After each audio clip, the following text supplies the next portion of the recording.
Welcome. I'm here with Daniel Stefaniak, Program Manager at Microsoft.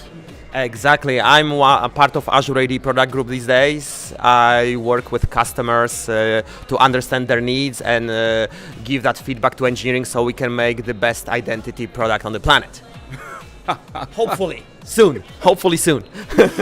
So you're part of the identity and access management team. What's the big announcement this week for the access management team? I think the biggest one was Passwordless with Microsoft Authenticator.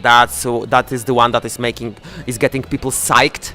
They want to get rid of those pesky passwords, that imperfect authentication method. I'm doing quotes on purpose. Password is not authentication. So yeah, people get really psyched about it. So people love the experience on Hotmail accounts, on Outlook accounts. So we are moving that into enterprise. So people want to say, how do I do it? That is the single most asked question I get this week when I'm doing the Q&A in our Azure AD booth. Okay, and then the question is, how do you do it? So, there are two parts. One part is user-driven, one part is administrative-driven. At the end of the day, your users and every user today that is using Azure MFA, they can enroll themselves into the experience by just clicking into their name, the arrow next to their name in Authenticator app, enable phone sign-in, follow the guide, and they are done. And they have all the client bits enabled. Then we give an ability to admins to enable the experience for their users, and they just create a policy. They attach it to either their tenant or the app, and then the tenant or the app has that experience if users have enrolled themselves into the experience. So in fact, enabling the experience is disabling the option for users to use their password. It's giving users switching primary option of authentication from password to authenticator, because there is always a fallback mechanism. We don't want people to paint themselves into the corner. So if you lose your phone, you wipe it because you get a nice new Android, new Pixel phone or iPhone XS Max. That's a mouthful. If you lose it, there is always a fallback method. But today, that's the primary method, and after that, people can say, okay, I want to go to the older stuff because I lost my phone for whatever reason. Okay, so the password is there to stay as a fallback method, but the primary logon will be passwordless. Yes, and it comes with some caveats and limitations which are aligned in the doc. If you have ADFS or any kind of federation provider, as soon as your users are enabled for passwordless, they stop touching that ADFS completely. Every single authentication method henceforth from there circumvents ADFS, completely circumvents.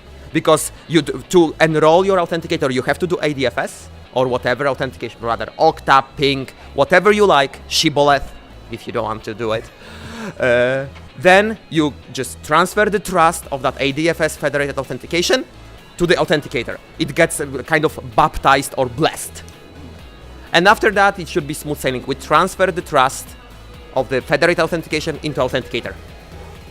That's something very interesting. I think people really like to know this information. I didn't know that, so I learned a lot. Yeah, it's part of the known issues. It's like a bullet point. It's the same story like with Windows Hello for Business, right?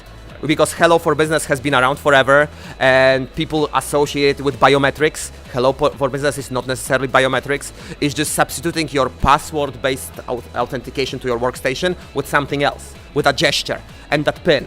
And when you enroll for Hello for Business, you literally, again, stop touching ADFS. Most people don't know that. If they do Hello for Business to Azure AD and cloud-enabled resources, they stop touching ADFS. So whatever authorization rules you have on ADFS, they are completely circumvented throughout the enrollment process. That's also good to know. Well, thank you very much.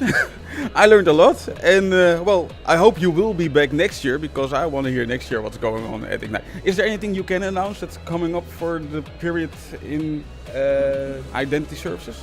So there were some things that were announced. We will be rolling out hardware TOTP tokens within the next few weeks for Azure MFA.